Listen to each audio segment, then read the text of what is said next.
En étudiant le cas du 5 novembre 1990, nous avons été surpris de constater le nombre important de témoignages.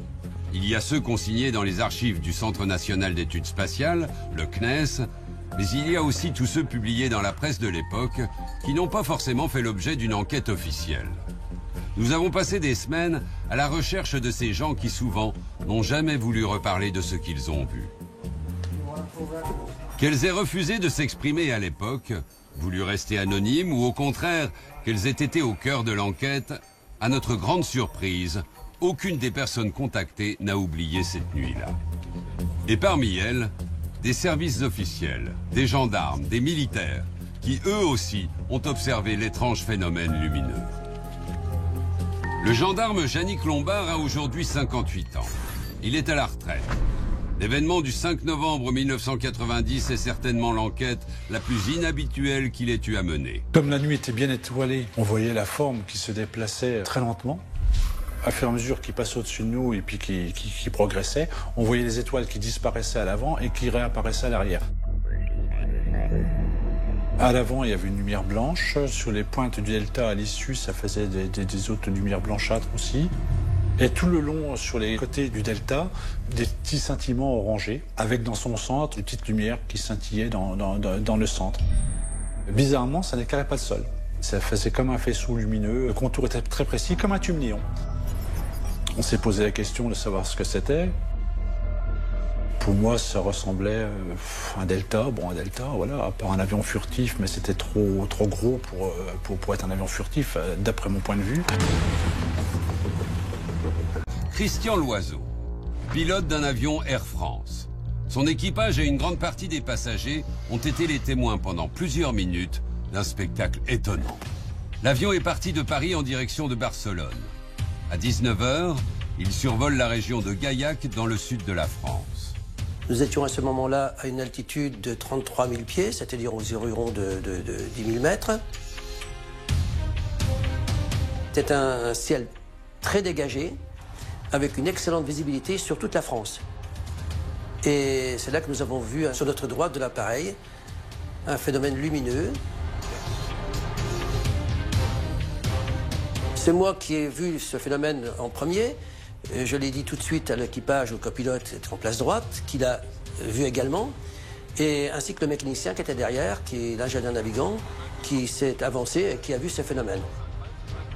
Par la suite, une hôtesse arrivant à ce moment-là nous demande ce que l'on regardait, parce qu'on était très étonnés. On lui a dit que c'était un ovni. Et il nous a dit, vous vous foutez de ma gueule. Ça ressemble à un ovni.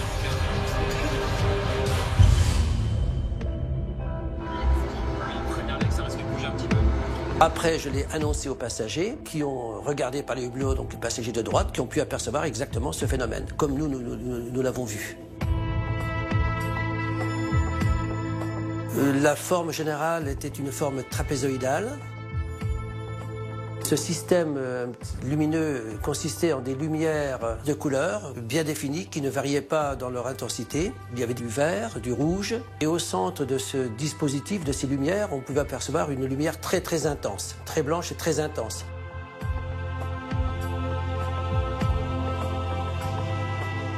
On n'a pas l'habitude de voir ce genre de lumière qui se déplace en pleine nuit dans l'espace. On était, on peut dire, un petit peu dans l'émerveillement de ce phénomène qui était très beau.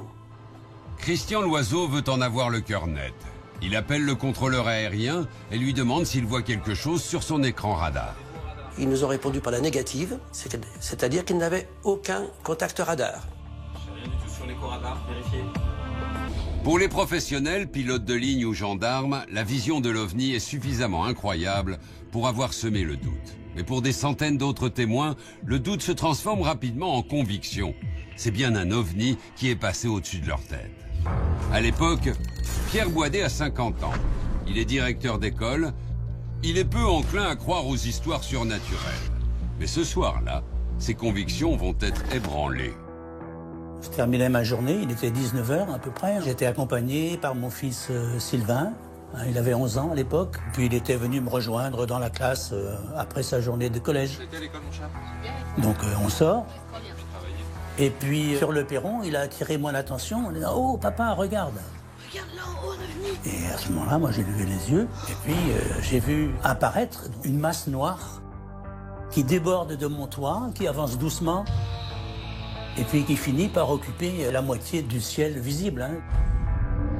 Alors là, je me suis dit quand même que je voyais quelque chose qui n'était pas ordinaire et qu'il fallait que je m'en souvienne et puis que je puisse le rapporter par la suite. Alors j'ai bien fixé. Intrigué, Pierre Boisdet a alors tout le temps d'observer cette masse gigantesque. C'était polygonal, une taille apparente hein, qui faisait 20-30 mètres. Hein. Maintenant, si l'appareil était plus haut, à ce moment-là, c'était quelque chose d'énorme. Hein. Alors les lumières, en fait, il y en avait aussi tout autour, comme des feux de position. En regardant plus attentivement, j'ai vu qu'il y avait un fourmillement de petites lumières colorées. Hein. Ce que j'ai remarqué aussi, c'est qu'il y avait des traînées de condensation derrière, un peu comme les avions à réaction. C'était lumineux, c'était un beau spectacle, franchement, qui était plein de paix. Devant ce spectacle surnaturel, Pierre Boisdet va se forger une conviction.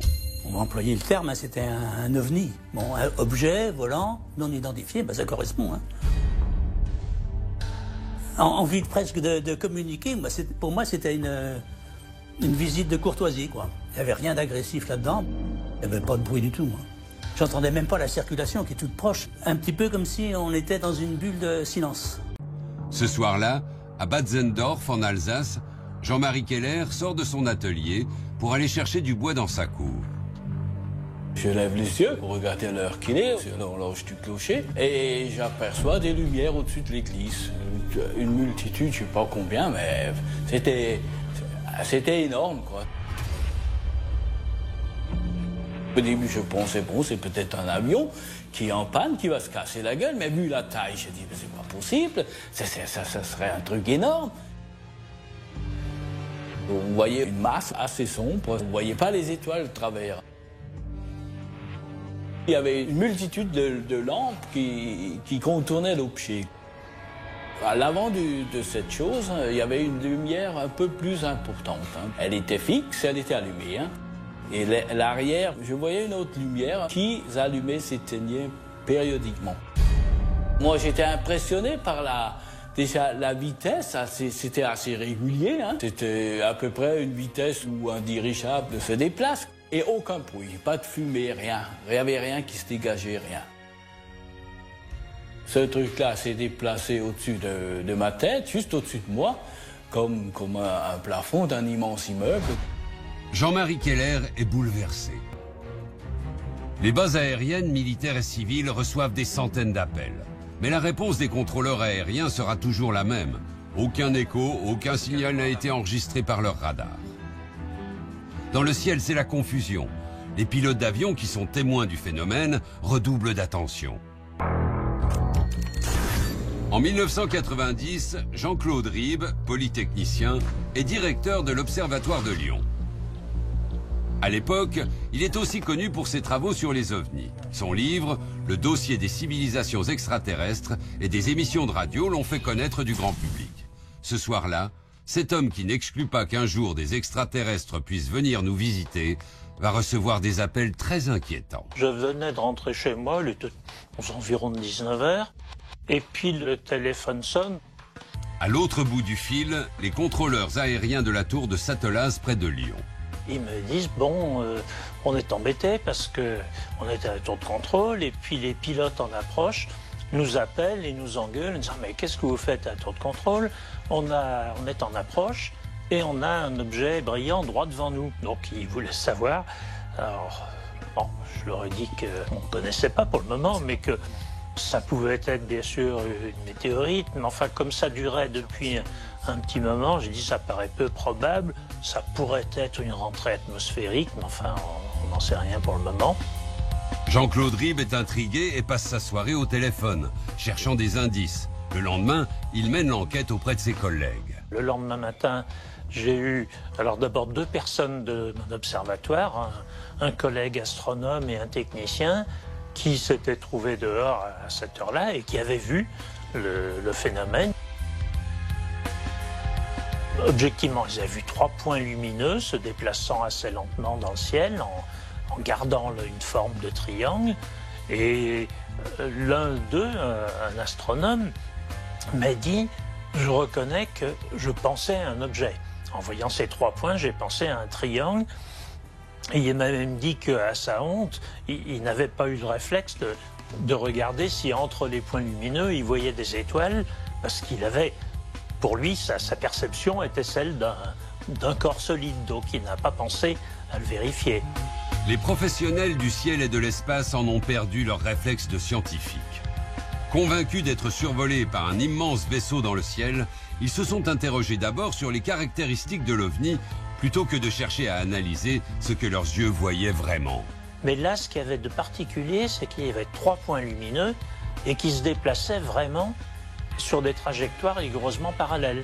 C'est-à-dire qu'ils ont gardé cette formation et ça paraissait un peu curieux. C'est un phénomène très intriguant. Mais ce que Jean-Claude Ribes et ses collègues ne savent pas encore, c'est qu'à plus de 350 km de là, un autre spécialiste du ciel va lui aussi être totalement dépassé par cet événement. Jean-Pierre Aigneret est un astronaute mondialement connu. Il a fait partie des 4 Français à être allés dans l'espace. Le 5 novembre 1990 a été aussi pour lui une soirée remplie de mystères. Je gare la voiture devant chez moi. Alors qu'il cherche les clés de chez lui, il fait une étrange observation. Et je vois dans le ciel quelque chose comme l'image qu'on peut avoir d'une comète, si vous voulez, mais un objet qui était évidemment beaucoup plus près que la comète.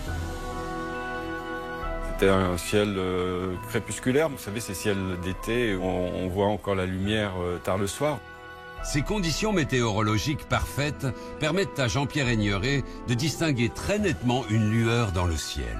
On voyait très bien que c'était un panache, vous voyez, pas continu, mais on voyait vraiment que c'était une flamme qui devenait plus vive à certains moments, puis s'estompait et se rallongeait. C'était quelque chose de vivant, donc c'était quelque chose qui était proche à l'évidence. Malgré sa proximité apparente, Jean-Pierre Aigneret ne parvient pas pour autant à en identifier la forme. Parce qu'il était entouré de flammes, je dirais, hein. La friction dans l'atmosphère créait des flammes, des gaz enflammés autour, mais instables, donc avec une forme qui n'était pas constante. Le défilement me paraissait relativement lent, c'est-à-dire que c'est un objet qui se déplace bien moins vite qu'un satellite, bien moins vite en tout cas qu'une étoile filante, et surtout c'était très persistant. Et une étoile filante, vous avez à peine le temps de vous rendre compte que vous avez vu une étoile filante, qu'il n'y a déjà plus rien dans le ciel. Et là, j'ai pu l'observer pendant de longues secondes, je dirais 10, peut-être 15 secondes. J'avais jamais vu un phénomène comme ça, j'avais du mal à trouver une explication. C'était assez proche de ce qu'on imagine de l'accident de la navette au-dessus du Nevada. On a vu un certain nombre de photos. Ça ressemblait à ça, sauf que les photos qu'on voyait, c'était très proche, hein, bien sûr. J'étais pilote d'essai, après avoir été pilote de chasse, donc je ressentais sûrement une obligation de comprendre ce que j'étais en train de voir. Donc c'était sûr que pour moi, c'était particulièrement intriguant. Mais quel est donc cet étrange phénomène qu'observe Jean-Pierre Aigneret dans le ciel? Par déduction, il va faire une première hypothèse. J'ai pas immédiatement cru que là, il y avait un phénomène inexplicable par la science et qui était apparenté à un objet non identifié qui viendrait d'une planète lointaine pour visiter la Terre. D'autant plus que le panache qu'on voyait montrait que c'était un corps qui était en train de brûler. Donc si ça avait été un visiteur qui aurait été dans un état de combustion avancée. Les témoins ne savent pas exactement ce qu'ils ont vu ou cru avoir vu. Et comme les autres observateurs, les professionnels du ciel et de l'espace ont été surpris. Décrit comme un phénomène lumineux extraordinaire, qui aurait duré plusieurs minutes, la plupart des témoins ont été littéralement envahis par leur vision. Avec cette apparition, ils se forgent une conviction. Pour moi, ça ne faisait aucun doute, ça ne pouvait être qu'extraterrestre. Avec manifestement un débarquement au vu et au su de tous. Le 5 novembre 1990, des milliers de personnes ont vu un phénomène inexpliqué. Un ensemble lumineux de plusieurs centaines de mètres, complètement silencieux, a traversé lentement le ciel pendant quelques minutes aux environs de 19 h. Un phénomène extraordinaire qui va, dès le lendemain, provoquer une véritable affaire médiatique. Ça faisait une centaine de mètres de long, 50 mètres de large. Ça faisait comme des myriades de toutes les couleurs. C'était très beau, oui, oui. Je suis ressortie avant de me coucher au moins 3 ou 4 fois à la fenêtre pour voir si ça ne revenait pas. Qu'ont-ils vraiment vu? Phénomène météo, hallucination collective ou invasion d'ovnis? Nous allons retrouver d'autres témoins de l'époque pour tenter de lever le voile sur ce mystère. C'est quelque chose que je n'avais jamais vu, que je voyais pour la première fois et que je n'ai jamais revu.